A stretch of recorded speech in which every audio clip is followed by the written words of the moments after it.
Bom, questão 40.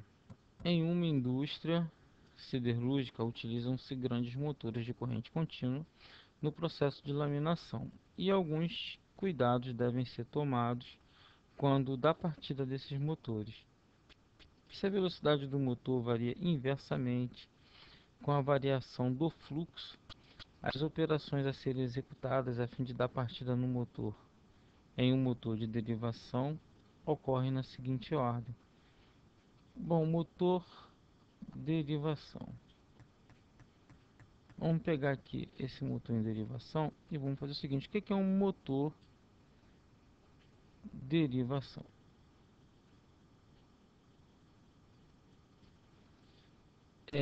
Outros nomes que podem substituí-los. Um deles é paralelo, ou do inglês shunt, que significa equivalentemente desvio, né, derivação, paralelo, porque nós temos vários caminhos para a eletricidade seguir. Um motor derivação, ele tem o seguinte: você tem lá a bobina de campo e você tem uma bobinazinha menor, e em seguida você tem as escovas, e aqui mais, aqui menos. E aqui você tem a armadura. Esse aqui no caso seria a representação elétrica de um motor série. No motor série você tem uma corrente de campo igual à corrente de armadura, tendo em vista que está tudo em série. Isso aqui me garante um grande torque, porque eu tenho que torque é igual a coia,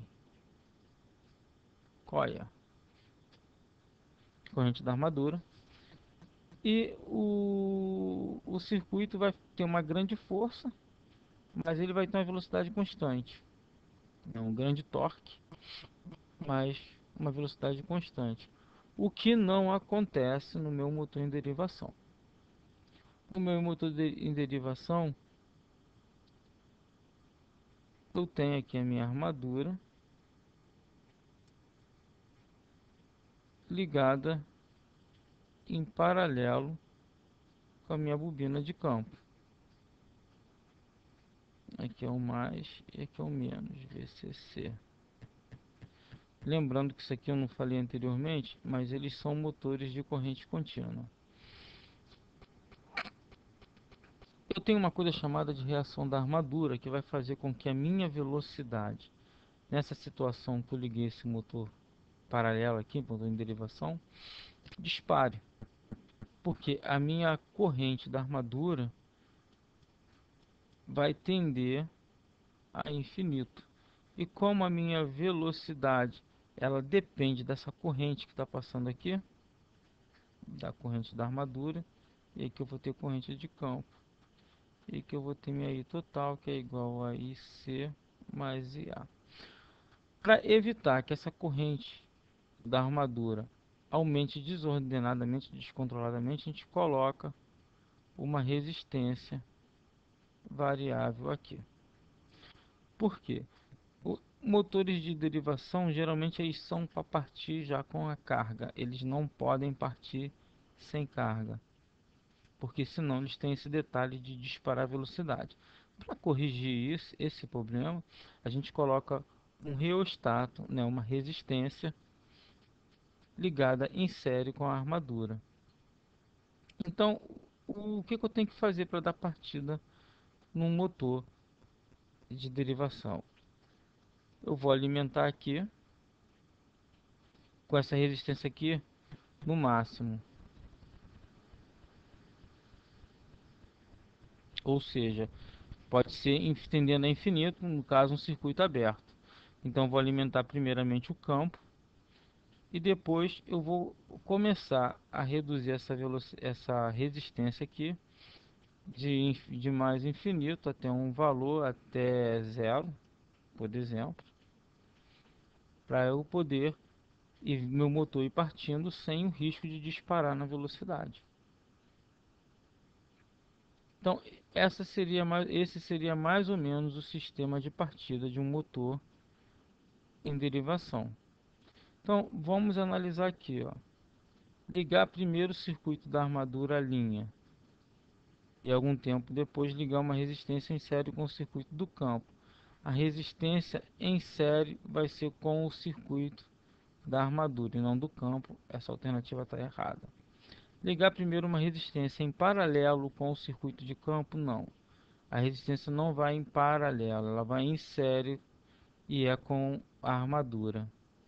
Ligar primeiro o circuito de campo à linha de alimentação e após algum tempo ligar o circuito da armadura em série com uma resistência de linha.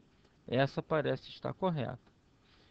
Primeiramente, ligar uma resistência de alto valor em série com o circuito da armadura para limitar a corrente e ligar a linha de alimentação. Posteriormente, ligar o circuito de campo. Aí é que entra um detalhe. Essa alternativa não está de todo errado.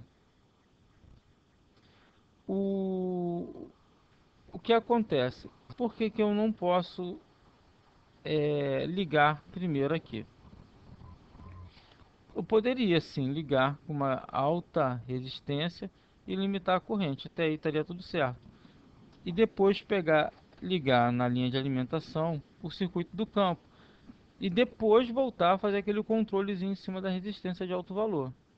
É que na verdade não seria bem uma resistência, seria sim um reostato,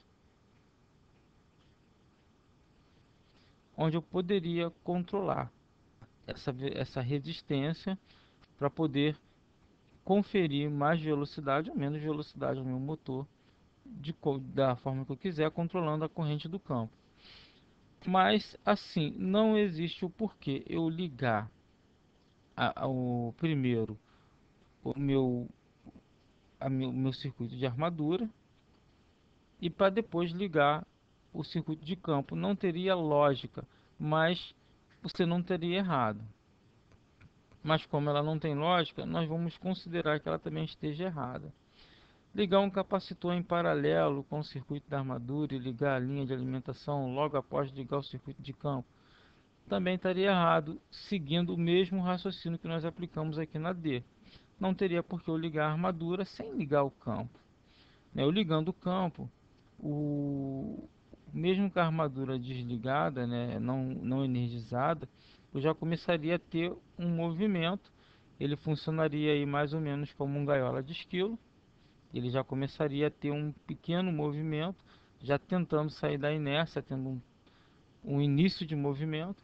E em seguida você liga a armadura e dá um movimento. Então a ordem correta de ligação do motor em derivação é ligar primeiro o circuito de campo, a linha de alimentação e algum tempo depois ligar o circuito de armadura em série com uma resistência à linha. Por isso aqui a questão vai ser respondida pela letra C. Por enquanto é só.